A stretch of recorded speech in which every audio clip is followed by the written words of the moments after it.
We all know that we're living through challenging and troubling times. We're in the midst of a pandemic. Cities and whole countries are being locked down for months on end. People are losing their lives, their jobs and their businesses. Mental illness and suicide are on the rise, and the debt that is being built up will take generations to pay off.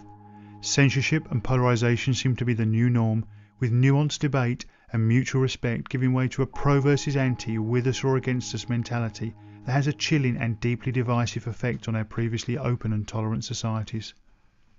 But far more disturbing than any of these troubling things is that we stand on the brink of a civilizational change that is far-reaching in its consequences and so profound in its implications that few are able to discern the imminence of the danger or to fully comprehend the Rubicon that we are about to cross and the dystopian world that awaits us on the other side.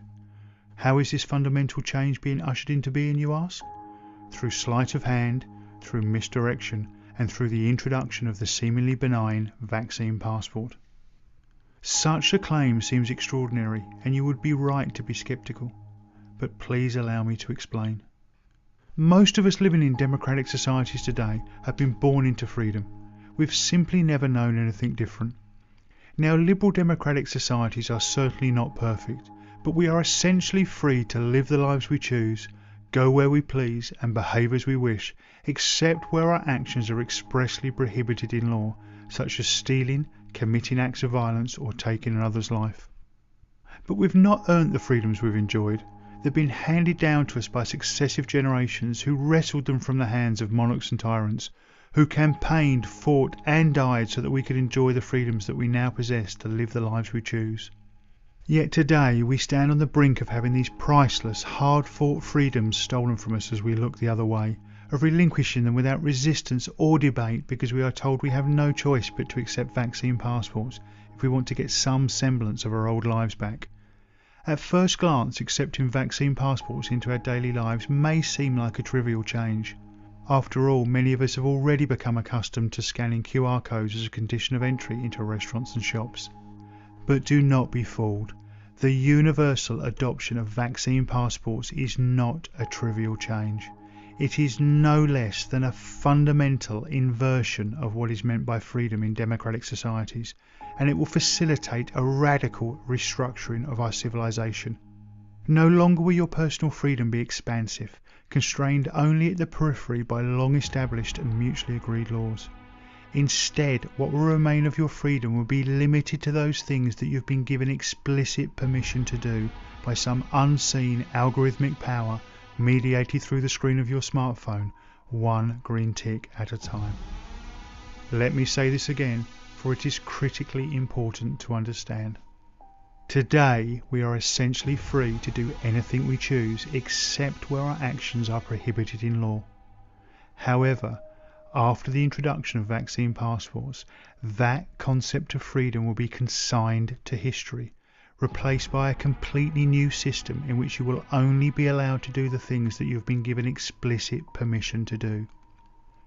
This is what I mean by a fundamental inversion of freedom. Almost overnight, our enshrined and protected freedoms will become mere privileges, temporarily granted to us for compliance and good behaviour. Can I go into this restaurant, this concert, this sporting event? Can I get on this bus, this plane or in this taxi? Can I go into this shop, this doctor's surgery or even into my place of work?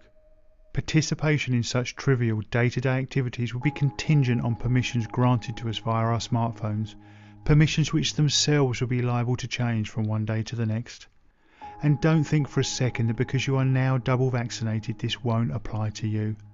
Australia, a country of under 26 million people, has recently signed contracts to secure a further 195 million vaccine doses on top of the millions of doses already purchased. That's about a booster shot every 6 months for the next 4 years. So in a couple of years from now, if you are 2 days late getting your booster shot for the latest COVID variant, you might as well forget that dinner with friends at your favourite restaurant. Those privileges will have been automatically revoked. And it won't stop there. Vaccine passports are just a Trojan horse. Behind the seemingly benign functional facade lays a digital ID scheme built on a software platform that is designed to be extended over time. Today you'll just get a simple binary green tick or red cross indicating your authorised inclusion or exclusion from everyday society. but tomorrow you'll be rated on every aspect of your life. Points Every aspect of your life. Big business. Points We're pretty subtracted fucked, for aren't anything we? deemed to be divergent from the required norms. So how many times did you inadvertently break the 1.5 metre social distancing rule today? What about that mildly critical post on social media about some government policy? What about that video you shared with a friend raising legitimate questions about the current approved narrative?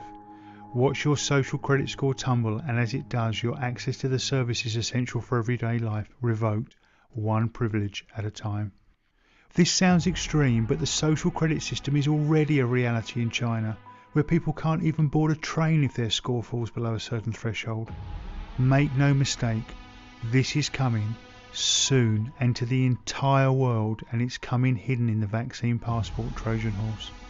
While such a world may seem implausible to us, if we stop and reflect for just a moment, it becomes clear that COVID-19 has already given us a taste of a world where what is permitted, and with it the boundaries of our freedom, changes on a day-to-day basis. The desensitisation has already begun. Although this vision of our imminent future is shocking enough, the true dystopian power of such a scheme only comes into view when we situate the vaccine passport digital ID platform in the context of the high-tech, highly surveilled world we already live in.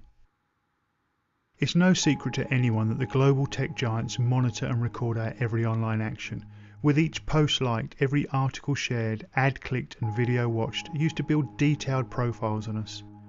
These big data generated psychographic profiles are not only used to determine what products we may want to buy, but also, more chillingly, to infer our political preferences, our opinions, attitudes and beliefs, and even our innermost drives and fears. It really can be argued that, armed with big data, AI algorithms and near infinite computing power, Google, Facebook and Amazon really can know us better than we know ourselves. Furthermore, after Edward Snowden's revelations about the NSA's illegal and ubiquitous surveillance programs in the US, working hand in glove as they did with their Five Eyes partners in the UK, Canada, Australia and New Zealand, most reasonably informed people know that governments collect and store vast quantities of data on their citizens, including almost all telephone calls, text messages and emails. Every aspect of our lives today is monitored, scrutinised and profiled as part of the national security apparatus of the state or the for-profit apparatus of big business. To date, the Faustian bargain that we've made with big tech seems to result in little more than a gentle nudge here and there from an online ad or an eerily accurate Amazon recommendation to purchase something that we didn't even know we wanted. However, this will all change, and change forever, if we allow the vaccine passports to roll out. Why? Because the vaccine passport and the social credit system it will rapidly evolve into is the final missing piece in an automated architecture of total surveillance and social control. George Orwell has made us all familiar with the watching and monitoring aspect of surveillance, and we all intuitively know that the act of being watched puts pressure on us to conform to certain rules and norms. Think speed cameras on the roads and CCTV cameras in shops and town centres. But there is another aspect of surveillance that, apart from the occasional speeding fine, few of us have experienced, and that is the disciplinary aspect of surveillance, the punishment for non-compliance that's received at the sharp end of the surveillance architecture. Until now, that piece of the puzzle has been missing, but with the advent of vaccine passports, the mechanism to automatically discipline those who do not submit to prescribed norms and mandated rules will be carried in everyone's pocket every moment of every day. There is a term that's used in the academic discussions on surveillance known as turnkey totalitarianism. This is the idea that the surveillance infrastructure for a totalitarian system has been constructed around us, but it has not yet been switched on. The machine is ready, but the key has not yet been turned. Vaccine passports are the last part of that infrastructure, the last cog in the machine. They are the disciplinary sharp end of the totalitarian system of surveillance and control. Once we allow this final, critical part of the infrastructure to be slotted into place, once we accept it as just a normal part of daily life, the key will be turned, the Rubicon will be crossed, and there will be no going back. There will be no space for dissent, no opportunity for debate, and no room for deviance from prescribed norms and mandated behaviours. And as the crucially important space for debate, difference and non-conformity disappears, so too will the possibility of ordinary human beings collectively steering the direction we want our societies to go in. The machine will be on, eternally and automatically watching, profiling and scoring, guiding our behaviours and, when necessary, punishing.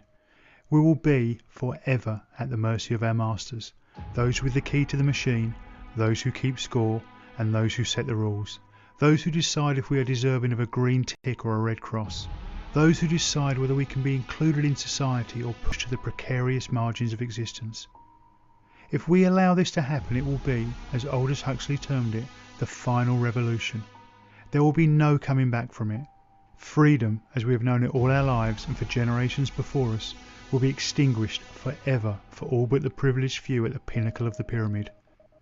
In time, maybe in a generation or two, so conditioned by the continuous gaze of surveillance and the rewards and punishments that it will automatically issue, that we'll simply police ourselves, self-monitored, self-censored and submissive. The freedom we enjoy today, even the very idea of freedom as we conceive it now, will become all but unthinkable to our children and all the generations that follow. It is said that totalitarianism is, first and foremost, the extreme focusing of surveillance devoted to securing political ends.